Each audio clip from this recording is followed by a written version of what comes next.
Well, the first thing to say before we even talk about psychological therapies is really about how medicine's changing. And I think most physicians are very aware of this, but we're not going to be in a fee-for-service model very much longer. It's really going to all be about value-based healthcare delivery, which means that we're going to all be judged on the quality of care that we deliver, not just the quantity of care that we deliver.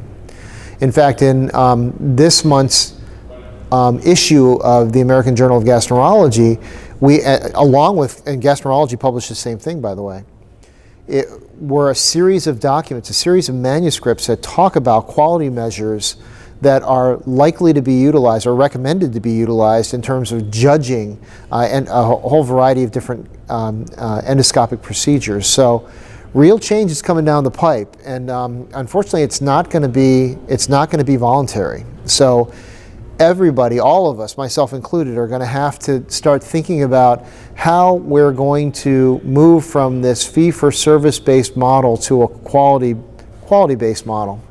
And it's going to be a big change. Okay, and so at the end of the day, it's going to be in all of our best interest to think about what's likely to lead to the best outcomes for our patients.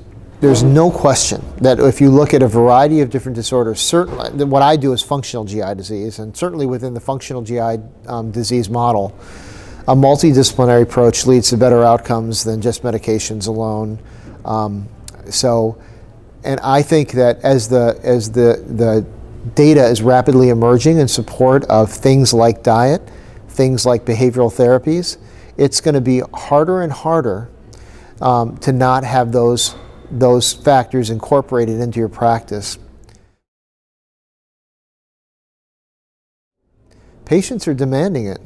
You know, many patients do not want to take medications, or they understand that food may play a role or other factors may play a role, and they want their physician to address that. So again, I would say that if you're resistant to making these changes, then you're going to get left behind.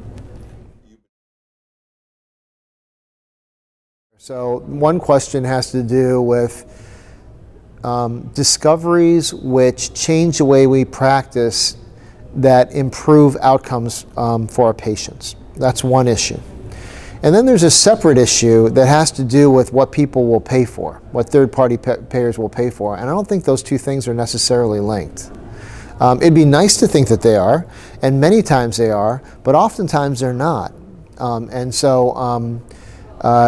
think that people need to understand that the drivers for science are different than the drivers for third-party payers.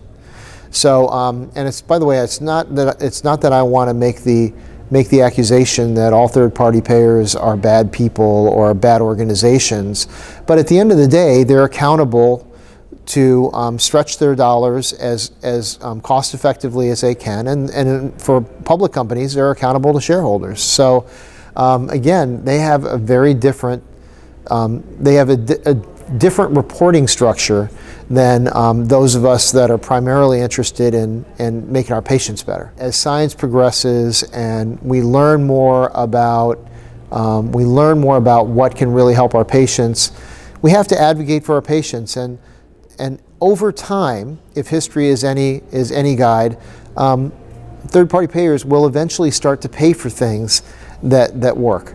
Maybe not right away, particularly if they're more expensive, or if they represent a real sea change in terms of how practice is administered. But over time, if things truly are effective, and certainly if they save money, I think people will pay for them.